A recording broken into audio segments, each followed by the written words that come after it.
Hello students, इस video में हम करेंगे part number 2 chapter number 11 force and pressure 8 class.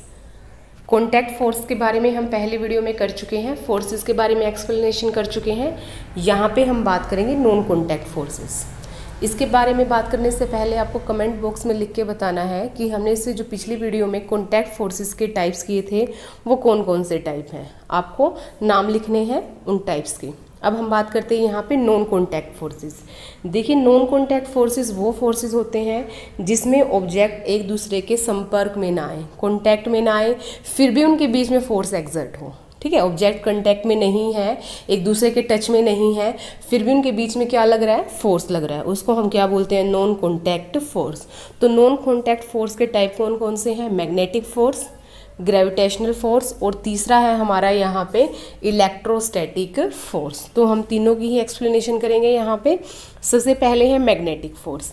Magnet के बारे में तो सुना ही होगा आपने। मैग्नेट के अंदर क्या होता है, दो पोल्स होते हैं। जैसे मैंने एक मैग्नेट लिया है, यहाँ पे नॉर्थ पोल है, यहाँ पे साउथ पोल है। ये दूसरा मैग्नेट लिया है, यहाँ पे साउथ पोल है, यहाँ पे नॉर्थ पोल है। जब ये पोल एक दूसरे से क्या हो, अलग हो, जैसे कि यहाँ पे नॉर्थ लिया है तो यहाँ पे मैंने क्या लिया है, साउथ लिया है, तो इनको हम बोलते हैं लाइक पोल्स नहीं है, नॉट लाइक। तो उस टाइम पे क्या होगा, इन दोनों के बीच में क्या होगा, फोर्स ऑफ अट्रैक्शन। देखिए, कॉन्टैक्ट में नहीं है, एक दूसरे से दूर दूर रखे गए हैं, लेकिन फिर भी इनके बीच में क्या है, फोर्स ऑफ अट्रैक्शन है। पोल्स अलग अलग है, एक नॉर्थ है और एक साउथ है। तो इस तरह के फोर्स ऑफ अट्रैक्शन को हम क्या बोलते हैं, magnetic force of attraction. Magnet की वजह से फोर्स ऑफ अट्रैक्शन जनरेट हुआ है। अगर हम पोल्स को क्या कर दें, चेंज कर दें, जैसे कि हमने ये लिया है, ये हमारा यहाँ पे, तो यहाँ पे भी नॉर्थ पोल लिया है, इन दोनों के बीच में क्या होगा, रिपल्शन होगा। ये इसको इस साइड धकेलेगा तो ये इसको इस साइड धकेलेगा। क्यों? क्योंकि यहाँ पे कैसा फोर्स जनरेट हुआ है, फोर्स ऑफ रिपल्शन। उसमें अट्रैक्शन जनरेट हुआ था जब हमने नॉर्थ और साउथ पोल लिया था, यहाँ पे क्या हुआ है, रिपल्शन हुआ है। एक दूसरे को क्या करेंगे, ये दूर धकेलेंगे। तो फोर्स तो यहाँ पे भी लगा है, तो कैसा फोर्स है, ये नॉन कॉन्टैक्ट फोर्स। जो ये नॉन कॉन्टैक्ट फोर्स है, मैग्नेटिक फोर्स, ये अट्रैक्टिव नेचर का भी हो सकता है, ये रिपल्सिव नेचर का भी हो सकता है। पता ही चल गया होगा आपको रिपल्सिव नेचर कब होगा और अट्रैक्टिव नेचर कब होगा। एक और एग्जांपल लेते हैं, जैसे कि हमने यहाँ पे ले लिया है मैग्नेट और यहाँ पे ले लिया है हमने कोई आयरन की नेल। मैग्नेट क्या करता है, आयरन की नेल को अपनी तरफ खींच लेगा, अट्रैक्ट कर लेगा। क्यों? यहाँ पे हमने आयरन की नेल को मैग्नेट से थोड़ा दूर रखा था, इनके बीच में कॉन्टैक्ट नहीं था, लेकिन फिर भी इसने इसको अपनी तरफ क्यों खींच लिया, क्योंकि यहाँ पे क्या लगा हुआ है, मैग्नेटिक फोर्स लगा हुआ है। मैग्नेटिक फोर्स किसने लगाया है, इस मैग्नेट ने लगाया है, जिसकी वजह से क्या हो गया, ये नेल इसकी तरफ अट्रैक्ट हो गई है। ठीक है, तो यहाँ पे भी कौन सा फोर्स है, हमारा मैग्नेटिक फोर्स। तो यही बताया गया आपको, मैग्नेटिक फोर्स एक नॉन कॉन्टैक्ट फोर्स है। जब ऑब्जेक्ट आपस में कॉन्टैक्ट में ना हो तब ये फोर्स हमारा अप्लाई होगा। यहाँ पे भी आपको ये मैग्नेट ही दिखाए गए हैं। ठीक है, तो मैग्नेटिक फोर्स लगाया गया है यहाँ पे भी आपका। रीड कर लेंगे एक बार इस एक्टिविटी को आप। नेक्स्ट आपका है, यहाँ से इसकी डेफिनेशन बता दी गई है। The force exerted by a magnet is a non contact force और a magnet exert force on another magnet without being in contact with it. एक मैग्नेट दूसरे मैग्नेट पर फोर्स लगा रहा है और दूसरा एक मैग्नेट आयरन के ऊपर भी फोर्स लगाता है, वो भी कैसा फोर्स होगा, नॉन कॉन्टैक्ट फोर्स।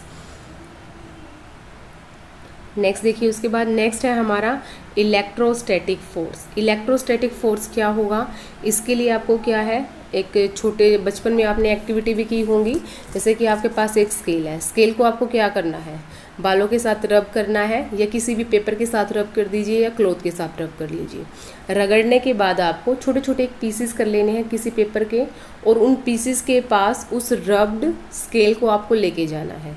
स्केल आपका मेटेलिक नहीं होना चाहिए, स्केल आपका प्लास्टिक हो, या फिर पेन को रब कर लीजिए, जरूरी नहीं कि आप स्केल ही लेंगे।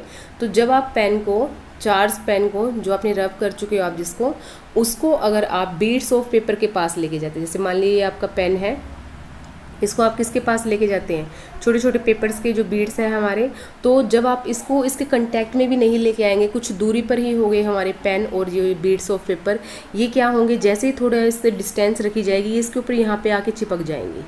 तो यहाँ पे किस तरह का फोर्स जनरेट हुआ है, यहाँ पे इस फोर्स को हम बोलते हैं इलेक्ट्रोस्टैटिक फोर्स। इलेक्ट्रोस्टैटिक फोर्स एक छोटा सा जो क्या हमारा फोर्स है, स्मॉल अमाउंट ऑफ फोर्स है, जो किसके बीच में लगता है, ये चार्ज ऑब्जेक्ट है और ये अनचार्ज बिट्स ऑफ पेपर है, या फिर चार्ज ऑब्जेक्ट और चार्ज्ड दूसरा कोई चार्ज ऑब्जेक्ट, उन दोनों के बीच में हमारा इलेक्ट्रोस्टैटिक फोर्स एग्जिस्ट करता है। चार्ज्ड और अनचार्ज बॉडी के बीच में या फिर दो चार्ज बॉडी के बीच में जो इस तरह का फोर्स हमारा एग्जिस्ट करता है, इस फोर्स को हम क्या बोलते हैं? Electrostatic force. यहाँ पे एक दूसरी एक्टिविटी दिखाई गई है आपको।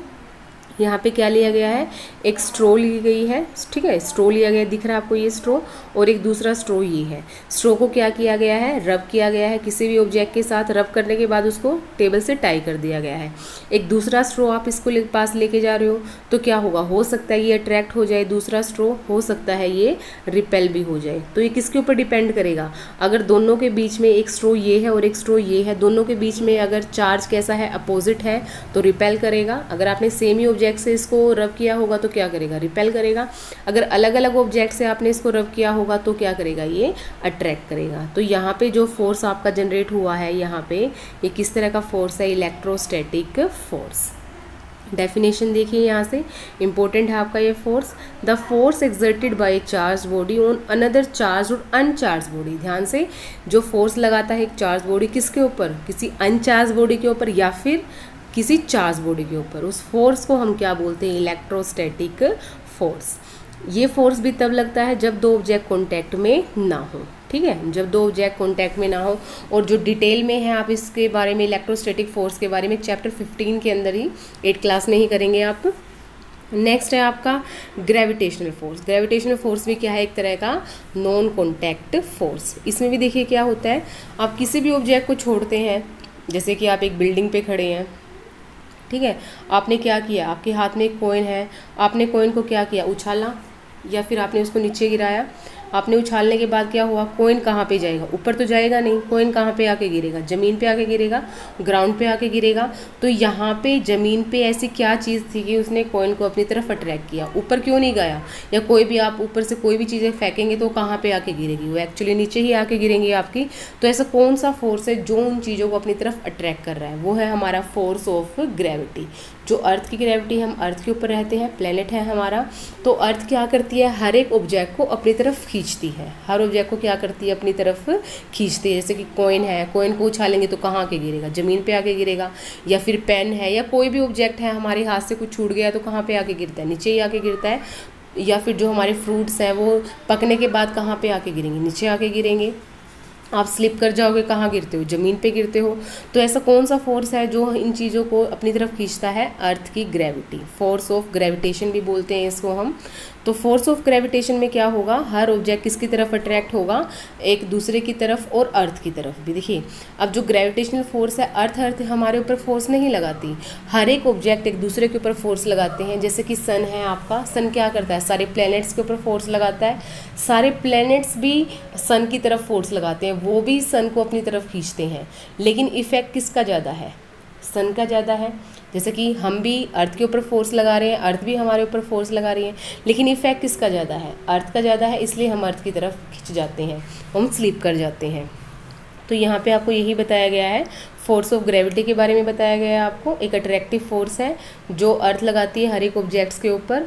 और जो ग्रेविटी है वो एक ओनली अर्थ की प्रॉपर्टी नहीं है, हमारे पूरे यूनिवर्स में, पूरे ब्रह्मांड में हर एक ऑब्जेक्ट के ऊपर, चाहे वो कितना भी छोटा हो, चाहे वो कितना भी बड़ा हो, एक दूसरे के ऊपर फोर्स लगता है। और उस फोर्स को हम क्या बोलते हैं? Gravitational force. 9th क्लास में आप अच्छी तरह से इसका एक्सप्लेनेशन, इसका डेरिवेशन करेंगे आप कि क्या होता है ग्रेविटेशनल फोर्स।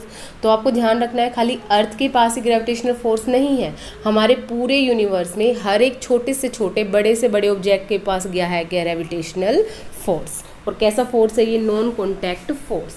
क्योंकि दो चीज़ें आपस में कॉन्टैक्ट में नहीं आई हैं, फिर भी उनके बीच में फोर्स लग रहा है, तो उस फोर्स को हम बोलते क्या है? Gravitational force. नेक्स्ट देखिए, प्रेशर। लास्ट टॉपिक है इस चैप्टर का ये, क्योंकि हमारे इस चैप्टर में 2 ही टॉपिक थे, एक फोर्स और प्रेशर। अब देखिए प्रेशर क्या है। प्रेशर क्या होता है? जैसे कि हमें मान लिया कील गाड़नी है कहीं पे, तो कील गाड़ने के लिए उसके दो हिस्से होते हैं। एक तो ये हेड वाला हिस्सा है और दूसरा उसका पॉइंटेड हिस्सा है, ठीक है। आप क्या कर रहे हो? हथौड़े से कील गाड़ने की कोशिश कर रहे हो। अगर आप इस वाले हिस्से से कील गाड़ने की कोशिश करेंगे तो क्या कील गड़ेगी ज़मीन के अंदर? नहीं गड़ेगी।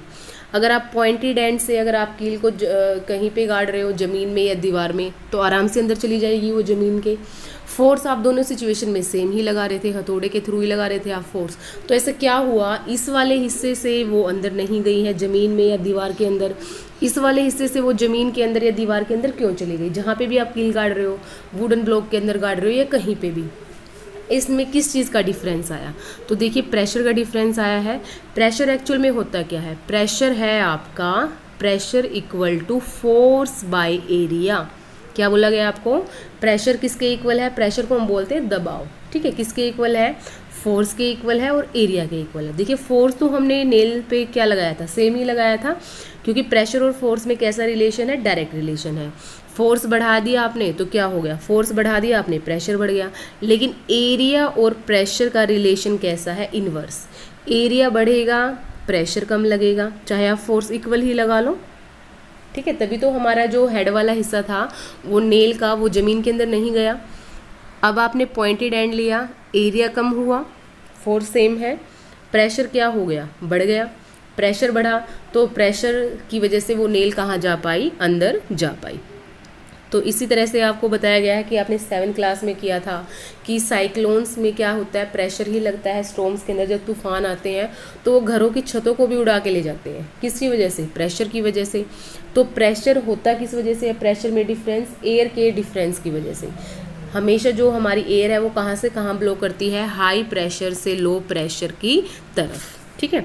यही बताया गया इसमें आपको, ये नेल को गाड़ के दिखाया गया वुडन प्लैंक के अंदर। नेक्स्ट जो अभी हमने किया था, प्रेशर किसके इक्वल है, फोर्स बाय एरिया के इक्वल है। ये डेफिनेशन है आपके प्रेशर की, force acting on unit area of a surface, उसको हम क्या बोलते हैं, प्रेशर बोलते हैं। कितना फोर्स एक्ट कर रहा है किसी यूनिट एरिया पे, उसको हम क्या बोलते हैं, प्रेशर बोलते हैं। नेक्स्ट उसके बाद आपने ये देखा होगा, कूले को सामान ले जाते हुए रेलवे स्टेशन वगैरह पे क्या करते हैं, वो नीचे एक कपड़े को सर्कुलर फॉर्म में क्या करते हैं, हेड के नीचे रख लेते, हेड के ऊपर रख लेते हैं उसको, और उसके ऊपर क्या करते हैं, सामान रखते हैं, उसके ऊपर क्या करते हैं, सामान रखते हैं। राउंडेड पीस ऑफ क्लॉथ को अपने हेड पे रखते हैं पोर्टर्स, कुली। ऐसा क्यों करते हैं, देखिए जो कपड़ा उन्होंने रखा है वो सरफेस एरिया बढ़ा देगा, जो भी सामान रखा जाएगा उसको, इसलिए वो आराम से सामान को क्या कर पाएंगे, ईजिली कैरी कर पाएंगे। देखो एरिया बढ़ा, कपड़ा रखा उन्होंने सर्कुलर फॉर्म में तो एरिया बढ़ा, एरिया बढ़ने से क्या हो गया, प्रेशर का इफेक्ट कम हो गया। जैसे हमने ये किया ना, pressure is equal to force by area. Force तो उतना ही लगाना है सामान को, क्योंकि सामान तो सेम ही है। अब एरिया को क्या कर दिया जाए, बढ़ा दिया जाए, तो प्रेशर का इफेक्ट क्या हो जाएगा, कम हो जाएगा। तो एरिया कुली कैसे बढ़ाते हैं, एक राउंड फॉर्म में कपड़े को फोल्ड कर लेते हैं और अपने सिर के ऊपर रख लेते हैं, जिसकी वजह से उनको जो फीलिंग होती है, जो बोझ की, जो लोड की, वो क्या होती है, कम होती है, और वो आसानी से वो लोड को कैरी कर पाते हैं। डेली लाइफ से रिलेटेड एग्जाम्पल है ये। नेक्स्ट है आपका, ये तो आपने देखा कि जो आपके एयर है वो प्रेशर एग्जिट करती है, गैसेस हैं, लिक्विड है, उनमें भी प्रेशर कैसे एग्जर्ट होता है उसके बारे में पढ़ेंगे हम। एक्सप्लेनेशन किसके थ्रू, एक्टिविटी के थ्रू। तो pressure exerted by the liquid and gases, जो लिक्विड और गैस है वो कैसे प्रेशर एग्जर्ट करती हैं। तो इस एक्टिविटी में देखिए क्या करना है आपको, एक आपको कंटेनर लेना है जिसके अंदर आपको क्या करना है, वाटर फिल करते जाना है आपको, और नीचे आपको यहाँ पे क्या लगा लेना है, एक बलून लगा लेना है, ठीक है। क्या लगाना है आपको, बलून लगाना है। सेम कंटेनर ले लीजिए आप, नीचे यहाँ पे भी आपने एक बलून लगा दिया है, उसमें क्या होगा, इसमें क्या होगा, आपका पानी फिल करना है आपको। यहाँ पे पानी फिल करेंगे तो क्या होगा आपका, यहाँ पे जब आप ऊपर से पानी डाल रहे हैं, या अपने फ्रेंड को किसी को बोलिए पानी डालने के लिए, यहाँ पे पानी का लेवल देखिए कितना है, इतना है पानी का लेवल। यहाँ पे पानी का लेवल कितना है, इतना है पानी का लेवल। तो हाइट में डिफरेंस आ गया ना, यहाँ पे हाइट इतनी है वाटर की, और यहाँ पे हाइट क्या है, इतनी है वाटर की। ज़्यादा बलून आपको कौन सा फूला हुआ नज़र आ रहा है, ये वाला, क्योंकि यहाँ पे जो प्रेशर है वो पानी का क्या लग रहा है, हाइट बढ़ने की वजह से जो प्रेशर है वाटर का वो क्या हो गया है, बढ़ गया है, इसलिए जो बलून है वो ज़्यादा फूल गया है, ठीक है। ज़्यादा फूल गया है तो हम बोल सकते हैं जितनी हाइट बढ़ती है उतना ही प्रेशर का इफेक्ट क्या हो जाएगा, बढ़ जाएगा। और यहाँ पे हम प्रेशर का इफेक्ट क्या देख रहे हैं, लिक्विड के थ्रू प्रेशर का effect. Pressure exerted by water at the bottom of the container depend on the height of the column. यही बताया कि बॉटम पे कितना प्रेशर लगेगा, बैलून कितना फूलेगा, वो किसके ऊपर डिपेंड करता है, कितना आपने कंटेनर के अंदर वाटर का लेवल आपने लिया है। यहाँ पे वाटर लेवल कम था तो बलून कम फूला, यहाँ पे वाटर लेवल ज़्यादा था तो बलून क्या हो गया आपका, ज़्यादा फूल गया है। नेक्स्ट देखिए उसके बाद अब इसमें आपको क्या करना है, एक दूसरी एक्टिविटी है, आपको एक प्लास्टिक की बोतल ले लेनी है। आपको ये दिख रही है आपको प्लास्टिक की बोतल, साइड में यहाँ से आपको कोई होल करके या कोई इस तरह से आपको यहाँ पे एक ट्यूब फिक्स कर देनी है साइड में, और उसके ऊपर आपको एक बलून लगा देना है। जैसे ही आप बोतल को फिल करेंगे तो आपको क्या नज़र आएगा, जो बलून है उसका साइज़ भी क्या होता जा रहा है, जैसे जैसे आप पानी डालते जा रहे हैं बलून का साइज़ क्या होता जा रहा है, फूलता जा रहा है, बढ़ता जा रहा है। जो आपने रबड़ का जो बलून लगाया है वहाँ पे, अब देखिए जितना ज़्यादा पानी डालते जाएंगे उतना ही क्या होगा, साइज़ में चेंज आता जाएगा। तो इसका मतलब अभी तो हमने नीचे देखा था ना, नीचे हमने बलून लगाया था तो उसका साइज़ बढ़ गया था। अब हम नीचे नहीं लगा रहे हैं, अब हम कहाँ लगा रहे हैं, अभी हम लगा रहे हैं साइड में। ठीक है, कहाँ पे लगा रहे हैं, अभी हम साइड में। तो इसका मतलब ये है कि जो हमारा प्रेशर है वो कहाँ पे लगता है, जो वाटर प्रेशर एक्सर्ट करता है वो साइड में, कंटेनर के साइड में भी लगता है। नीचे नीचे नहीं लगता प्रेशर आपका, बॉटम पे नहीं लगेगा, वो कहाँ पे लगेगा, साइड ऑफ द कंटेनर में भी लगेगा। ठीक है, जो साइड है, साइड वॉल है कंटेनर की, वहाँ पे भी लगेगा। यहाँ से पता चल गया हमें लिक्विड साइड में भी क्या करता है, प्रेशर कंटेनर पे एक्सर्ट करता है। अभी जो नेक्स्ट एक्टिविटी है उसमें देखिए ना, आपको क्या करना है, यहाँ पे आपको बोतल लेनी है, इस बोतल में आपको होल करने हैं। यहाँ पे तो आपने आपने एक कंटेनर से साइड में आपने क्या लगा दिया था, बलून लगा दिया था साइड में कोई ट्यूब फिक्स करके। यहाँ पे आपको 4 होल कर देने हैं, एक यहाँ पे पीछे है होल आपके, टोटल कितने होल्स है, 4। आप पानी डालेंगे तो बोतल में से जो चारों के चारों जो साइड से पानी गिरेगा, जो स्ट्रीम वाटर निकल के आएगी, उनकी जो डिस्टेंस होगी प्लेट के अंदर वो हर जगह पे क्या होगी, सेम होगी।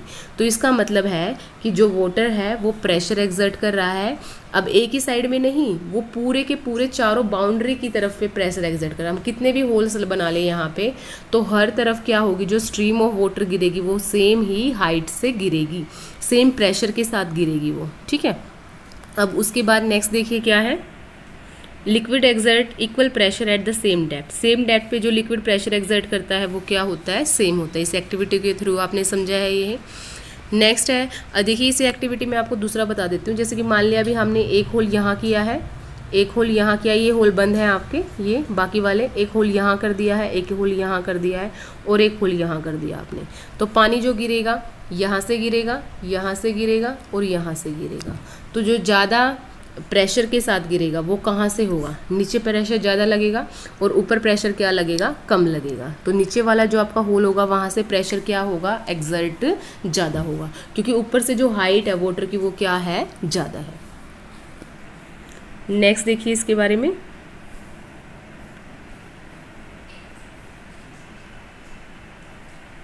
Gases to exert pressure on the wall of the container. जो गैसेस होती हैं वो भी क्या करती हैं, कंटेनर की जो वॉल होती है उस पर प्रेशर एक्सर्ट करती हैं। इसके लिए तो आप कोई भी एग्जांपल ले लीजिए। जैसे कि हमारे पास एक बलून है, उसमें हमने एयर फिल की। एयर फिल करने के बाद क्या होगा, जो एयर है वो पूरे के पूरे बलून की वॉल के ऊपर क्या करेगी, प्रेशर एक्सर्ट करेगी। जैसे कि साइकिल की ट्यूब का एग्जांपल दे रखा है यहाँ पे, तो साइकिल की ट्यूब में अगर कहीं पे पंचर हो गया है तो पूरी की पूरी हवा क्या हो जाएगी, वहाँ से रिमूव हो जाएगी। ठीक है, या फिर आपने एक बैलून लिया है, उसके अंदर आपने छोटा सा होल कर दिया है, तो आप कितनी भी उसके अंदर हवा भरते जाइए वो हवा वहाँ से क्या होती जाएगी, बाहर निकलती जाएगी। तो हवा क्या करती है, गैसेस क्या करती है, प्रेशर एक्सर्ट करती है on the wall of the container. Next देखिए लास्ट टॉपिक है यहाँ ये एटमॉस्फेरिक प्रेशर। एटमॉस्फेरिक प्रेशर समझने से पहले आपको एटमॉस्फेयर के बारे में बताया गया है। द एयर अराउंड अस, ठीक है, हमारे चारों तरफ जो एयर है उसको क्या बोलते हैं, एनवेलप जो एयर का है उसको क्या बोलते हैं, एटमॉस्फेयर बोलते हैं। जो एटमॉस्फेयर की जो लेयर है हमारी वो कई किलोमीटर तक फैले हुई हैं सरफेस ऑफ अर्थ पे।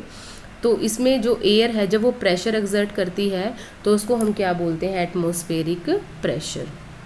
और यहाँ पे भी क्या है, कितना फोर्स लगाया है एयर ने पर यूनिट पे, उसको हम क्या बोल देंगे, प्रेशर बोल देंगे। इसको समझने के लिए यहाँ पे एक एक्टिविटी से दिखाया गया है। यहाँ पे कोई भी कंटेनर लिया गया है, इसके अंदर क्या डाल दी गई है, एयर डाल दी गई है इस एरिया के अंदर, और यहाँ पे इस सरफेस पे ये कितना क्या कर रही है, प्रेशर एक्सर्ट कर रही है। ठीक है, ये जो एयर के पार्टिकल्स हैं इस यूनिट एरिया के अंदर इस सरफेस पे कितना प्रेशर एक्सर्ट कर रहे हैं, इसको हम क्या बोल देंगे, atmospheric pressure is the force of gravity. ये क्या है, फोर्स ऑफ ग्रेविटी है किसका, एयर का, किसके ऊपर, एरिया के ऊपर। ठीक है, एयर का जो फोर्स है वो किसके ऊपर है, हमारे एयर किसी यूनिट एरिया के ऊपर, तो उसको हम क्या बोलते हैं, एटमॉस्फेरिक प्रेशर। उसके बाद नेक्स्ट है, आपने ये एक्टिविटी की भी होगी। इसमें क्या होता है, जैसे कि बच्चों के पास होते हैं ना रबर शक्कर होते हैं, दीवार पे फेंकते हैं तो वो चिपक जाते हैं, तो इसमें भी सेम आपको यही बताया गया है, एक रबर शक्कर लेना आपको अच्छी क्वालिटी का। इसमें क्या करना है आपको, इसको किसी सरफेस के ऊपर आपको फेंकना है, तो ये क्या हो जाएगा, वहाँ पे चिपक जाएगा। चिपकेगा क्यों, क्योंकि इसके अंदर जितनी भी हवा थी वो बाहर निकल गई है, और ऊपर से यहाँ पे इसके ऊपर कौन प्रेशर लगा रहा है, एयर प्रेशर लगा रही है, और एयर की वजह से क्या है, ये दीवार के साथ चिपक गया है। अगर आप इसको उतारने की कोशिश करेंगे तो आपको बहुत ज़्यादा फोर्स लगाना पड़ेगा, तब जाके उतरेगा ये। लेकिन अगर मान लिया कि इस रबर शक्कर के नीचे से पूरी की पूरी हवा हटा दी जाए, यहाँ पे नीचे हवा बिल्कुल भी ना हो, तो उस सिचुएशन में क्या होगा, आप इस रबर शक्कर को उतार नहीं पाएंगे। जो जहाँ पे भी ये स्टिक कर गया है, आप कितना भी फोर्स लगा लीजिए, आप वहाँ से इसको रिमूव नहीं कर पाएंगे। ठीक है, तो यही बताया गया आपको कि एटमॉस्फेयर भी इतना प्रेशर एक्सर्ट करता है। नेक्स्ट उसके बाद आपका यहाँ पे है कि जो ह्यूमन बीइंग्स है उसके ऊपर भी एयर क्या करती है, प्रेशर लगाती है, लेकिन उसके प्रेशर का इफेक्ट हमारी बॉडी पे क्यों नहीं होता, क्यों नहीं होता, क्योंकि हमारी बॉडी भी जितना एयर प्रेशर हमारी बॉडी के ऊपर एक्सर्ट करती है, उतना ही सेम प्रेशर हमारी बॉडी भी बाहर एटमॉस्फेयर पे एक्सर्ट करती है, बैलेंस प्रेशर एक्सर्ट करती है। इसलिए हमारी बॉडी क्रश नहीं होती इस फोर्स ऑफ एटमॉस्फेरिक प्रेशर के अंडर। ठीक है, इस फोर्स ऑफ ग्रेविटी के अंदर जो प्रेशर लगाया है यहाँ पे एयर ने, हमारी बॉडी उससे क्रश क्यों नहीं होगी, क्योंकि हमारी बॉडी भी सेम फोर्स उतना ही प्रेशर एक्सर्ट करती है। नेक्स्ट एक्टिविटी देखिए क्या है, ओटो वोन ग्योरिका एक जर्मन के साइंटिस्ट थे। इन्होंने एक इन्वेंशन की थी, एक पंप की, जिस पंप के थ्रू क्या कर सकते थे, किसी भी कंटेनर से हम हवा को बाहर निकाल सकते थे। तो इन्होंने क्या किया, एक एक्सपेरिमेंट किया इन्होंने क्या लिया, दो मेटेलिक हेमिस्फीयर्स लिए, ये दिख रहे हैं आपको, एक मेटेलिक हेमिस्फीयर, दूसरा ये मेटल के बने हुए हेमिस्फीयर्स हैं ये। इन दोनों को एक दूसरे के साथ जोड़ दिया। जोड़ने के बाद अपना जो पंप इन्होंने इन्वेंशन किया था उससे ही इसकी बाहर जितनी भी इसके अंदर हवा थी उसको बाहर निकाल दिया। हवा बाहर निकालने के बाद यहाँ पे क्या क्रिएट हो गया है, यहाँ से सारी हवा बाहर चली गई, एक तरह से सक्शन क्रिएट हो गया है, एक तरह से वैक्यूम क्रिएट हो गया है। और जब वैक्यूम क्रिएट हुआ, अंदर कोई भी हवा नहीं थी, और बाहर से क्या लग रहा है इसके ऊपर, एटमॉस्फेरिक प्रेशर। तो वो एटमॉस्फेरिक प्रेशर इतना ज़्यादा था कि दोनों साइड 8 हॉर्स मिलके भी इस मेटेलिक हेमिस्फीयर जो कि उन्होंने जोड़े थे उसको अलग नहीं कर पाए। ठीक है, तो ये किसकी वजह से था, एयर का बहुत ज़्यादा फोर्स था इस मेटेलिक स्फीयर के ऊपर, इसलिए वो हॉर्सेस उसको पुल नहीं कर पाए, खींच नहीं पाए। क्वेश्चन आंसर इस चैप्टर के डाल चुके हैं हम, वहाँ से कर लेंगे आप।